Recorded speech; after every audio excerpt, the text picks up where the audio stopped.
On this exciting episode, the actor who played Bob Wallace in The Case of the Footloose Doll is back, and this time he's going by the name Stacy Chandler. Well, last time it was Devil taking the hindmost. Who's getting the leftovers now?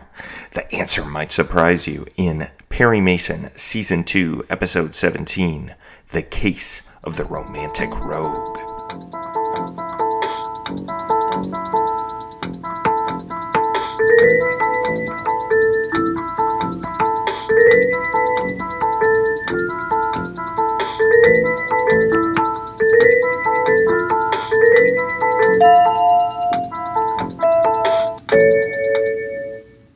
Welcome to the Perry Pod.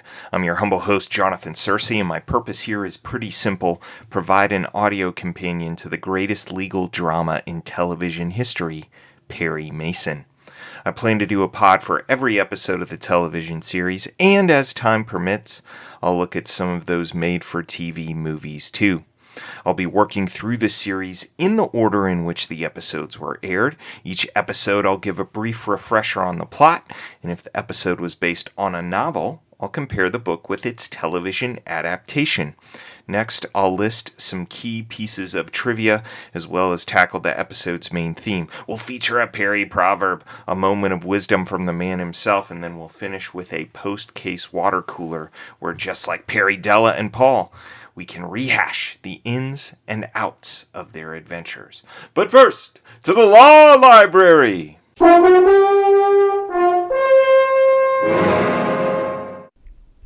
Each episode in the law library, we return to prior cases to refresh our memories about Perry's past, so we can find fresh precedents for future cases. Perry's serving a subpoena in this episode, so we have to brush up on our Latin and our subpoena taxonomies. Now, Mr. Daniels, I believe you were served with a subpoena ducis tecum. You mean that piece of paper that asked me to bring those registration cards for January and February? A subpoena ducis tecum means subpoena for production of evidence. And it's basically a court summons that orders whoever gets the subpoena to appear before the court and produce documents or other tangible evidence. Now, this is the first time Perry served the subpoena. Typically, he's the one receiving the subpoena. In the case of the Sunbather's Diary, Perry was instructed to appear before a grand jury with the hot cash he had gotten from Arlene Dowling. Oh, incidentally, there's a process server been looking for you. He's been hanging around all afternoon. He has a subpoena ducis tecum. And he wants me to appear before the grand jury tomorrow morning with all monies I collected from Arlene Dowling. We also hear about the subpoena in the case of the Screaming Woman, where Della is supposed to produce the Mary K. Davis diary. More trouble? Mm-hmm. Subpoena ducis tecum. They want me to appear in court Thursday, February 11th, with a little book belonging to Dr. Barnes. This trip to the law library reveals that when Perry gets this kind of subpoena, he usually disposes of the evidence before he can churn it over to the court.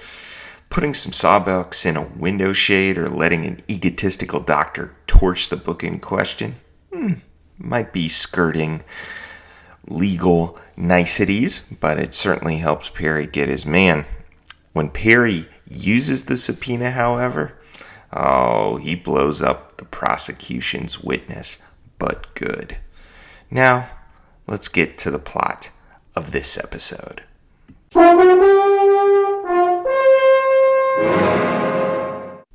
The Case of the Romantic Rogue. Helen Harvey is in love with the mysterious yet wonderful Stacy Chandler. And you know he's wonderful because he's given her a family brooch and telling her he's not all that wonderful. Maybe you were better off, Helen. One of these days you'll hear stories. Well, I won't listen. That might be a mistake.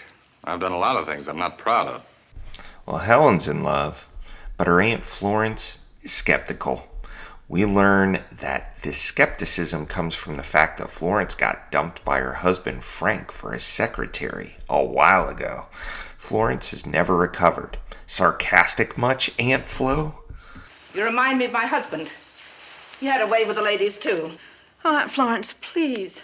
I'm sorry you don't approve of me, Mrs. Harvey. Whatever gave you that idea? Just because I compared you with my husband? Well, Stacy takes off and Helen opens an anonymous letter that indicates Stacy is a con man. And then we get more details quickly as Stacy returns to his apartment ready to skip town. A couple of problems. One, it turns out he's in love with Helen. And number two, it turns out he's got a con partner who digs him and isn't willing to get out of town without the cash they came for.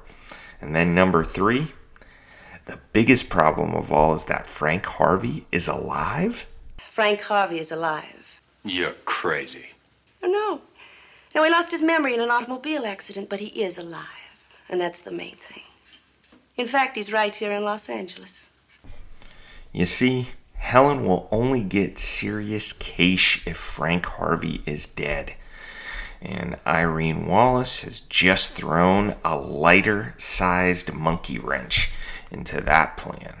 Well, just in case you think I'm bluffing, maybe this lighter will change your mind.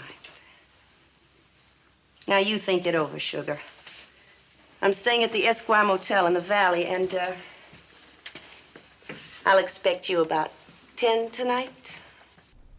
Stacy comes clean to Helen. Helen listens long enough to go after Irene Wallace herself. And the results, not too encouraging. Well, just in case you think I'm bluffing, maybe this lighter will change your mind.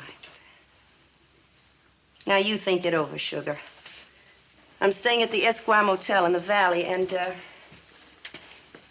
I'll expect you about 10 tonight. The big surprise is that it's Aunt Flo who's bankrolling Irene Wallace's Badger game. What goes on here? Helen goes to Perry, who chastises her for not going to the police. I know I made a mistake in going to see Miss Wallace alone. That was your second mistake. Your first was not calling the police. Perry, have you seen what those dudes have done over the past 60 episodes? I think we could forgive Helen for being skeptical that the police would know what to do. Perry tries to track down the husband of the woman that Frank Harvey ran away with, a man by the name of Mr. West, and boy is this guy in a sorry state of affairs. It looks like he's actually taking a chair apart when we see him plying his carpentry trade. Paul makes pretend that he's a cop, and then Perry and Paul ask him about his wife. They get a bitter response.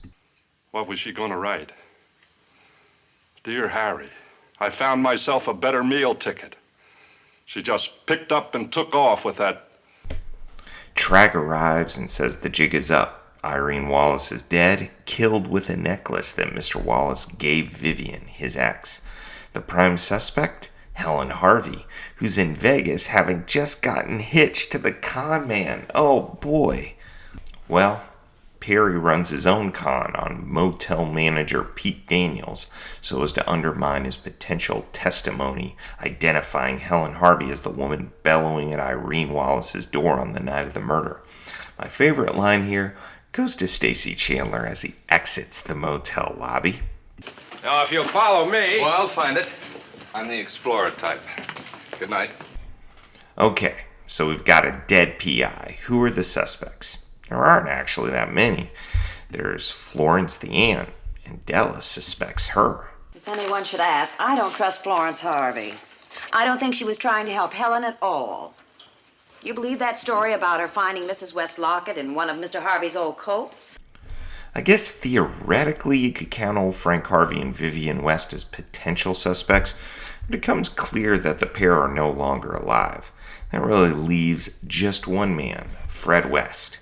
After Perry runs the classic, "I bought uranium rights to your property so we can dig up whatever we please" ruse on Mr. West, and Paul gets to use a shovel as a blunt instrument, Mr. West has to confess. It's trouble with a guilty conscience. Never get used to living with it. That's when I picked up the doorknob. Actually, all she wanted was to milk me for a few bucks. You know who's really happy, though? Well, I guess there's Paul who gets to eat in the final scene, but it's Della who gets to deliver this episode closing zinger. I still say you were lucky that option bid paid off. How can you say that, Paul? That was skill. Now, if Perry had been lucky, he would have found uranium. Now, let's get trivial, shall we?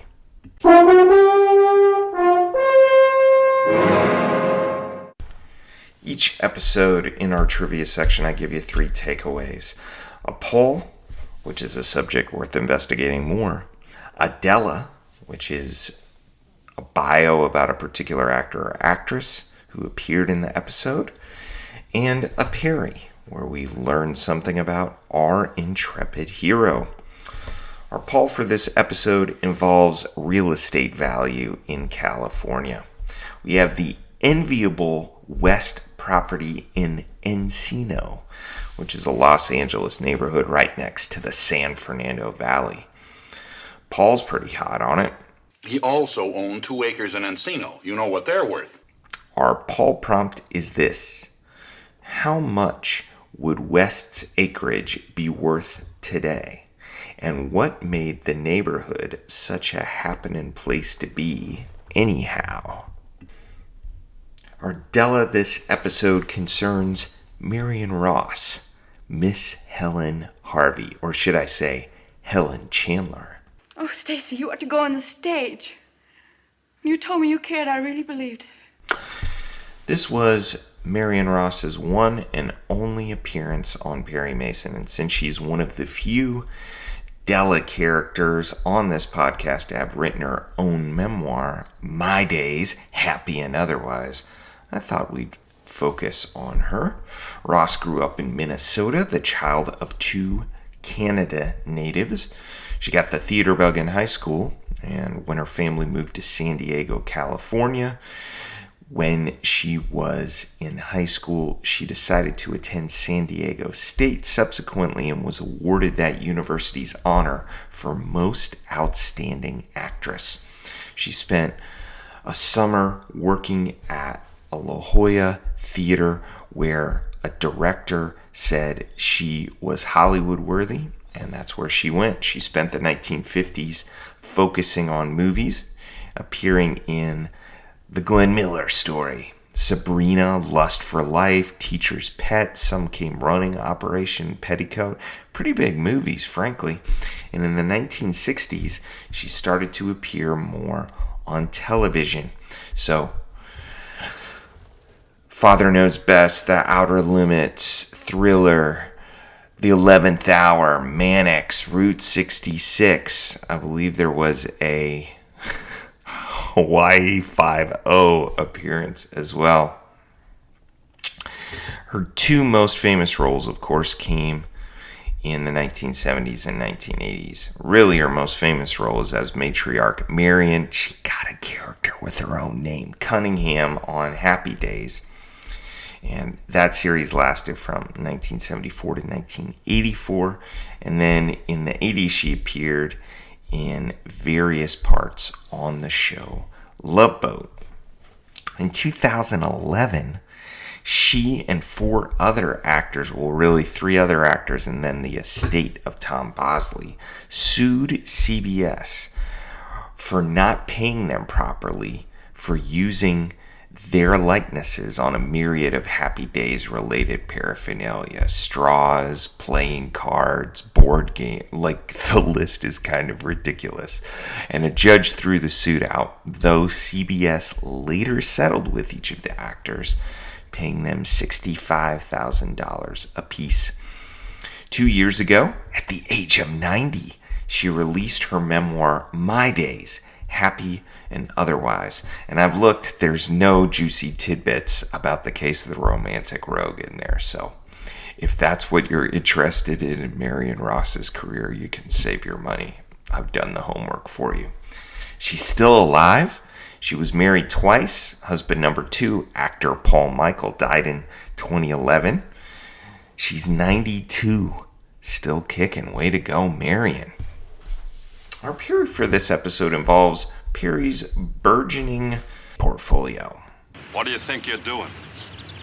Why, we're looking for uranium, Mr. West. Are you crazy?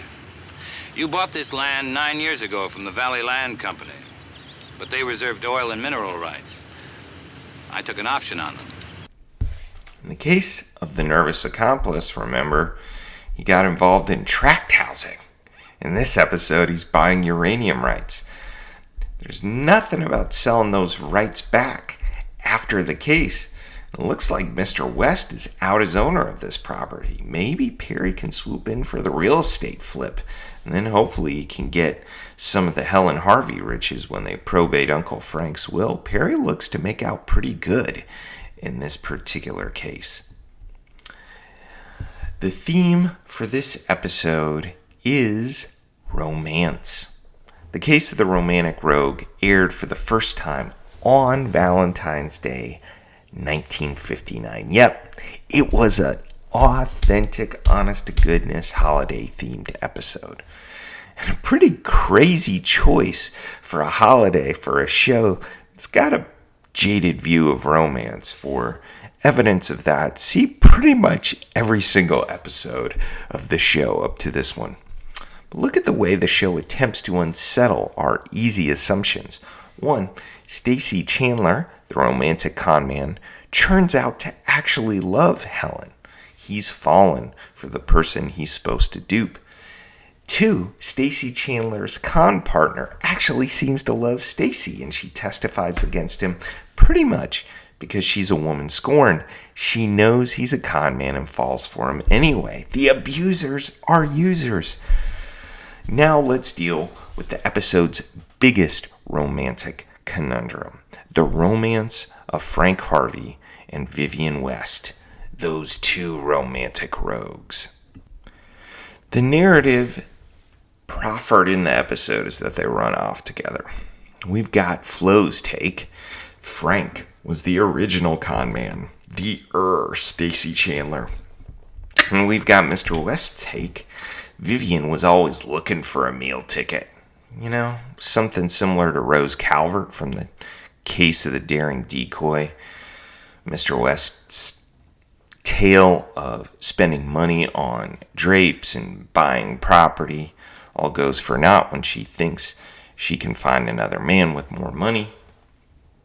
But of course, the reality is that Mr. West killed the two of them. They didn't run off. They were murdered. And we can see what Flo's like now. Perhaps this is just post-Frank cynicism, but she's pretty cold. She's using Irene Wallace to conjure up the legacy of her husband to get back at Stacy. And I guess she can claim that she's somehow helping Helen, but can't she just pay money to expose him as a con man rather than running her own con using her former husband's legacy? Her bias against Stacy remains speculative at best. And we can see what Mr. West is like. He's a murderer 3 times now. Now, Helen, our defendant, loves Frank Harvey. She believes he's a decent man. I think it's pretty clear that Vivian and Frank are seeing each other, although given Mr. West's and Florence's penchant for deceit, it might be worth asking, what's the evidence that these two were actually seeing one another? I think the offending jewelry that Florence has kept demonstrates the pair were indeed having an affair. But Florence and Fred seem like anti-romantic rogues, two people who are dishonest and unprincipled when it comes to matters of the heart. And as Stacy and Helen navigate their marriage, now flush with the cash from Frank's estate, and the cynicism of Stacy's former profession, let's hope they have the ability to go rogue from the pattern set by them by this show and actually make their marriage last. Might need to head back to Vegas, you crazy kids. Now it's time for a Perry proverb.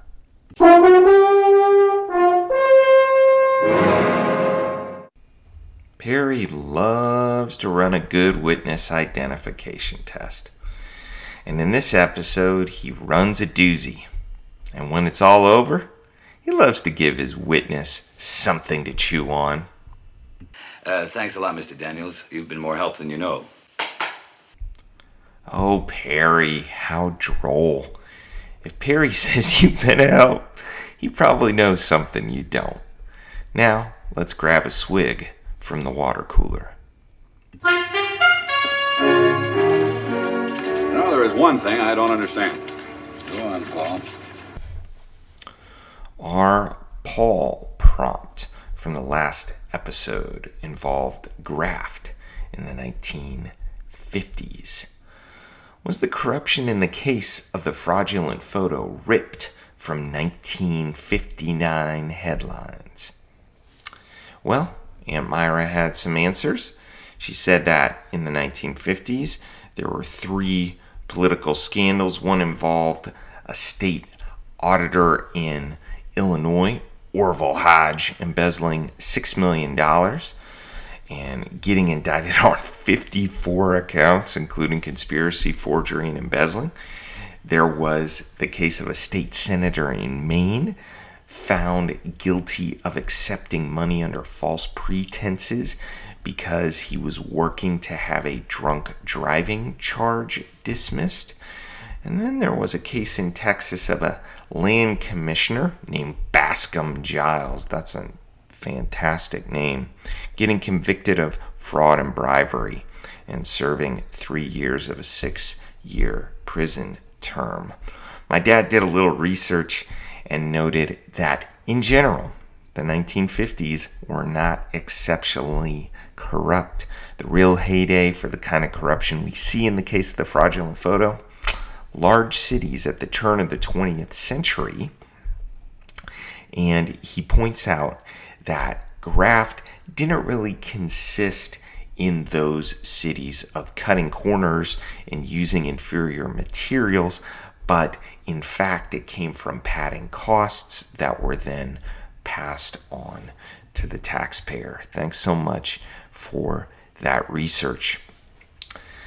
April Haas sent in this note about the fraudulent photo, an excellent point that Perry makes Brander Harris wait for an hour after running into him in the restaurant.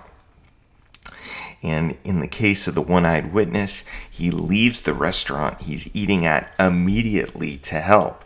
And in an upcoming episode, he's going to allow a client to sit at the table with him and Della and talk about his problems. So what does it say that Perry's like, no, you gotta wait, district attorney? That cracked me up. We received some other notes, some really sweet notes from Ronald Abel and Rob Walton about enjoying the show. And then this comment from Nana Berry also made me laugh, pointing out that the thing that's frustrating about the case of the Footloose doll is that we don't find out what happens to Millie after the trial, and that this is one way in which the novel is superior. As always, I'd love feedback about this particular episode of the podcast in general. Was there something about this episode you'd like to comment on, or something that you'd like to correct? You can email me at theperrypod@gmail.com, and you'll find that address in the show notes. All PerryPod episodes are available via Spotify, YouTube, and iTunes. Thanks again for joining me on this pod journey. Join us next time as Perry takes a trip to Coolsville, Daddy-O. And it's not as hep as it seems. It's the case of the jaded Joker. Join me, won't you? Until then, this is Jonathan Searcy saying, keep on walking that Park Avenue beat.